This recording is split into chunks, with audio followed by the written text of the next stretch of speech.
Hello everyone, welcome back. It's Space Engineers Plus Me, episode 90.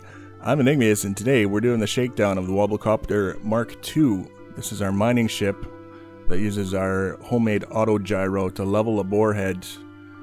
And the whole idea is that we want to have it relatively compact, something that you can set up and leave.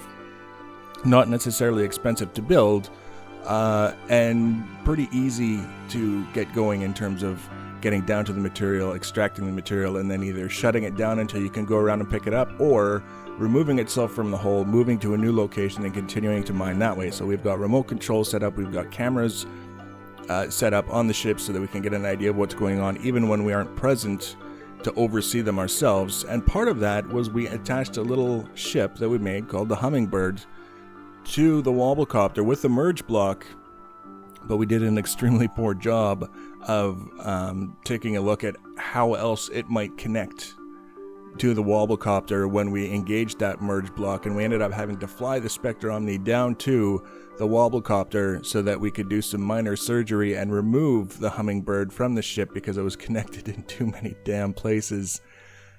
So that's what we did. We were originally piloting everything by remote control, and I said, okay, well, first of all, we have to go down there if we want to release it. There it goes. It releases after minor surgery, falls away.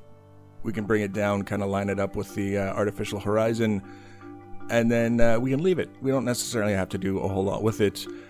The other benefit to bringing down the Spectre Omni to do that little bit of surgery was we could get a better view of what was going on, better angles. We could choose a little bit easier what we were looking at, and we wouldn't have that camera overlay in the middle of the screen. I understand there's a mod that removes that, but this is an unmodded series, so if we can do it without the mods and still get the outcome, then it's alright. Now, there were a few deficiencies that I noticed with the Hummingbird once we got it down into a gravity scenario. One is, it's very nimble, it can rotate very easily, but it's not very nimble in the sense of thrust, being able to move in certain directions and stop once it starts moving and all those different things. It's all small atmospheric thrusters and small ion thrusters on this ship, and they're really just not doing a very good job, so we're probably going to have to rework it in a way that hopefully isn't going to make it much larger than it is, but will make it a little bit more maneuverable. That's kind of the goal. The nice thing about it is it's got some lights on it, it's got an ore detector on it, it's still more maneuverable than the WobbleCopter. We can use it to go around at night because for some reason every time we start recording the sun is down, and see if we can find a deposit. A useful ore deposit that would seem like a good place to start this little exercise and see what we can do with the WobbleCopter. You can see we found one. One of the things that I'm having a little bit of trouble with is all the stones with the ore in them, because when we started this scenario, it was before the change was made to put ore in the stones on the planet surfaces, so our Earth-like planet didn't have them. Now we get here and we're getting all these hits on things that look like they might be interesting until we get close enough and realize, oh, it's just a rock. It's this tiny little deposit that's probably not worth even jumping out and using our manual drill to break it down. It's not that big of a deal, it's just something that I've noticed and trying to adjust. But we found some things that look like it might be worthwhile to, set up a mining ship, and then if the mining ship works, our reward will be useful ore that we can then apply. Magnesium is going to be a thing for us in our upcoming designs, so I wanted to be aware of that. The sun came up between the time that I left the Hummingbird for the WobbleCopter and brought the WobbleCopter back to this deposit that we had found, so it's a little bit easier to see now, fortunately. But the first thing you may notice is that the whole ship is turning. When we turn on the gyros that are supposed to be rotating the borehead, the whole ship is turning, and that's because I completely forgot to put the free spinning rotor between the auto gyro and the borehead so that it would allow the borehead to spin on its own without spinning the entire ship. So that's going to prove to be a bit of a problem. You'll see that towards the end of the video. But the main thing right now is I wanted to make sure we were trying to stay as level as possible and then lower the ship down so that it's making contact somewhere with the ground. The ground is uneven relative to the ship, which is fine. And that means that we're going to do passes over just little small sections and remove materials from them. Then we lower down a little bit and we do a little bit more. And eventually we clear out the uneven ground. We get down to flat ground that we've made for ourselves, and then we're taking out full circles as it goes around. but for some reason it didn't seem to be removing material. The drills were going, we were down close to the ground, and in fact you'll see the lift thrusters that are holding it in place will cut out about every 90 seconds for 1 second to let the ship drop and continue mining that way.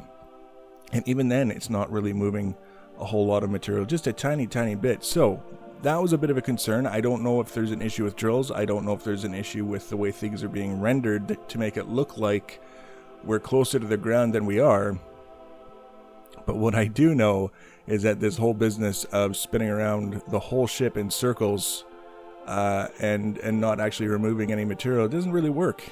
It's not really effective for any kind of mining, much less the kind of mining that we want to be fast, reliable, and rewarding. So we're going to have to take a look at, I think, the orientation of the boreheads, or specifically the orientation of the drills on the boreheads. I was actually thinking about this yesterday, that maybe the drill positions looked better than they would actually work when you get right down to it, which is no problem. We can fix that fairly easily. It'll also be a fairly easy fix to add in the rotor that we need so that we can rotate the borehead without rotating the entire ship. We'll have to basically remove the entire borehead, put the rotor in, and then replace the borehead, but that's not a big deal. It's a fair number of blocks, but it's not a complicated thing to do. So I don't really mind that.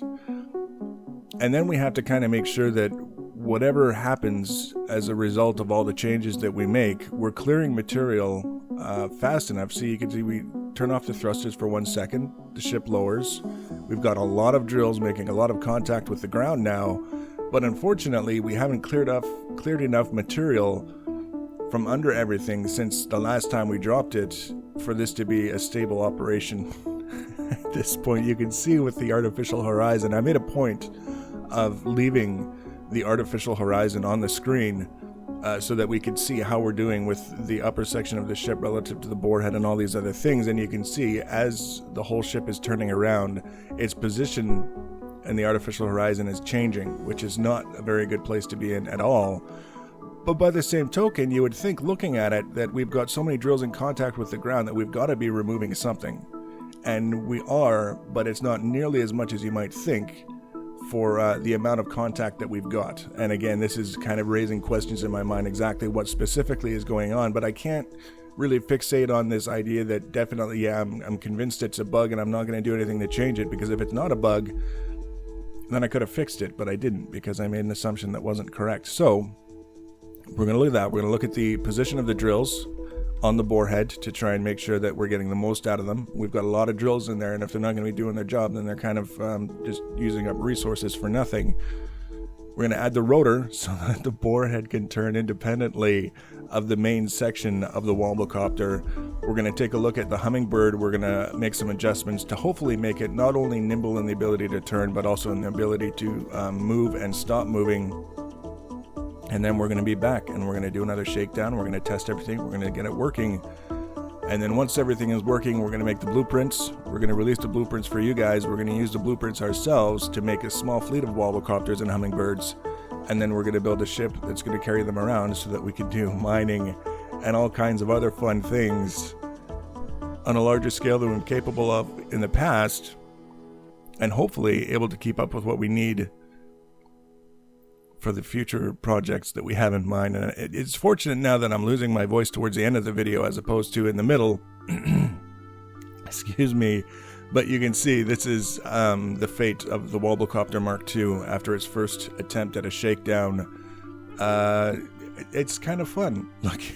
Fortunately, we have backup saves for just such instances. And you can see now the drills are going to start removing material. You can see when we get close, but you're going to also see drills that are close enough to the ground that you'd think they would be removing material, and they aren't. So to hell with them. Next episode, expect to see the changes that we made, the improvements, hopefully improvements, adjustments, and the results that those adjustments yield. If you want to be notified about that episode when we add it, you can subscribe to my channel. You can follow me on social media. Links for social media are in the information box below the video. Feel free to leave your comments and feedback. Thanks for watching, guys, and take care.